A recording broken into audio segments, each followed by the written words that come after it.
Our layout is already a little bit responsive because when we grow, it is working, but when we shrink it, it will shrink with our site, but we run into this problem of it just getting way too narrow at one point, and we do end up with a bit of side scrolling just because the text doesn't have enough room to live and to work. So we want to make it fully responsive. How can we do that, right? We want to make it so at one point these columns break and it turns into them stacking on top of each other instead. To do this, we've already started using display flex. So when we use display flex, it creates columns. And that's because there's something called flex direction and it's set to row. This is the default behavior. So when we say row, it means that the parent is a row. So that means all the children become columns within that row. This is the default. So if you don't declare this, it's just going to be there. So you don't have to declare a flex direction row. It's just that's the way it's going to work. But we can switch that flex direction from row to column. This switches the main axis, and that I'm going to be talking about the main axis a lot in the next video. We're just going to see a little bit of how it can work for our layout in this one. But basically what it means is the parent has become a column, so all of the children inside of it have become rows. So if we have our display flex, it's doing this where all the children have become columns. And when we add flex direction column, it's making the parent now a column. So the parent is going up and down and all of the children become rows. And you might say this looks a little bit like the default when we don't even have display flex. And you'd be right, but there's reasons that we'd want to do this. So let's go and give it a try with our layout and see how it can work. We're going to want to do this with a media query as well. So let's just come to here where we have our display flex. And as I said, the default on that is already a flex direction of row. So we don't need to declare that because it's already there. If you want to, you always can, but we don't need to. But what I want to do is come into a media query. So if you're feeling really comfortable with media queries and you're sort of got the hang of it when you're playing around in the last video, I'd encourage you to go ahead now and create a media query. We're going to target a screen size of about 600 pixels. And because we've already set it up for big screens, we're going to use max width. So remember, max width is meaning from small until that maximum size. So for the small screens, I'm going to target a max width of about 600 pixels, and we're going to switch the flex direction on it. So if you want to give that a try, you think you can do it, go ahead and do that. In a few seconds, I'll do it myself. Let's go and make my media query now. So remember, it is always at media. Then we always have our parentheses, and then we have our curly braces. I'm going to push return to give myself the space, but I'm going to come in here and set my max width. So max width, 600 pixels. And then we can come into here. Now, one thing, and I do this too, and I've been writing media queries for a long time, is I'll just start writing the properties I want. So I'll come in here and do a flex direction. So if you did this and it didn't work, it's because we have to choose our selector again.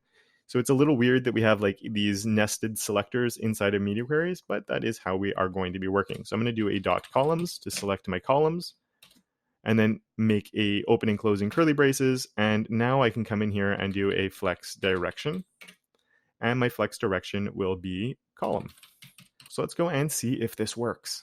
So everything is looking great on the big sizes. And then when we shrink down and we hit 600 pixels, boom, look at that. Everything is stacking on top of each other. Now it's not perfect, right? It's not great, but everything is stacking, which is what we wanted to happen to begin with.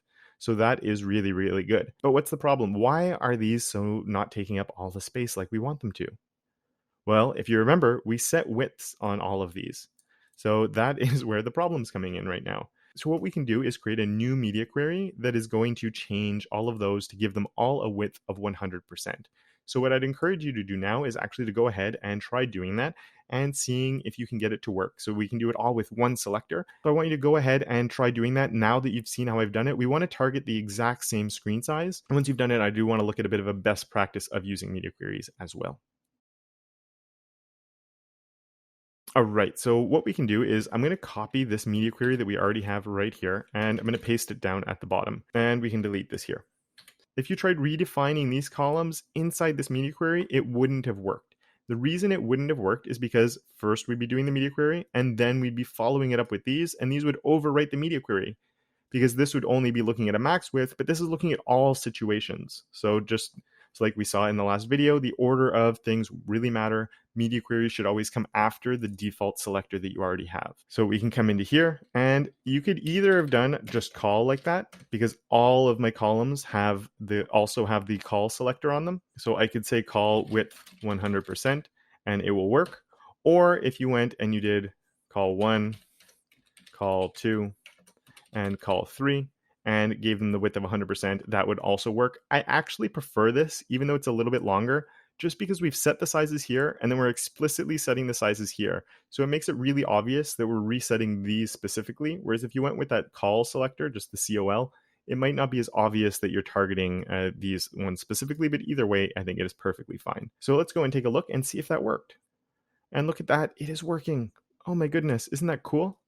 Isn't that really fun that everything is pretty much falling into place and our whole layout is changing, like boom, just like that. The whole thing comes and just it works, which is really, really handy and really, really fun and cool. Now, one thing before we leave this video, we do have that padding issue. I'm not going to worry about that one right now. We're going to worry about that in a future video. The one thing that you're noticing now is I actually have two media queries, and you could simplify things by having just one media query that has everything in it. And a lot of people will do this where they're going to have all their styles. And then at the very, very, very bottom of their style sheet, they're going to put all their media queries. So that way they don't have to put like 10 media queries that are all targeting the same size. They can just have one media query. So even this col BG, I could bring up to here just to clean it up. And then I have my media query at the bottom that's making the changes that I need to. It does make for you writing less CSS, but sometimes when you have a really complicated style sheet, personally, I find it complicates matters a little bit. And while it will make your CSS file a little bit heavier and a little bit bigger, there have been some tests done on when you're repeating yourself a lot with media queries, how big of an impact it has, and it's really not that bad. So if you prefer keeping your media, like your columns and then your media query for your column here, and then these, and then the media query for those there, there's no problem with it. That's actually the way I prefer to work. I find it much easier when I want to make changes. All my columns styles are grouped together, and then all of these are grouped together. But if you want to work one way or another way, that is completely fine.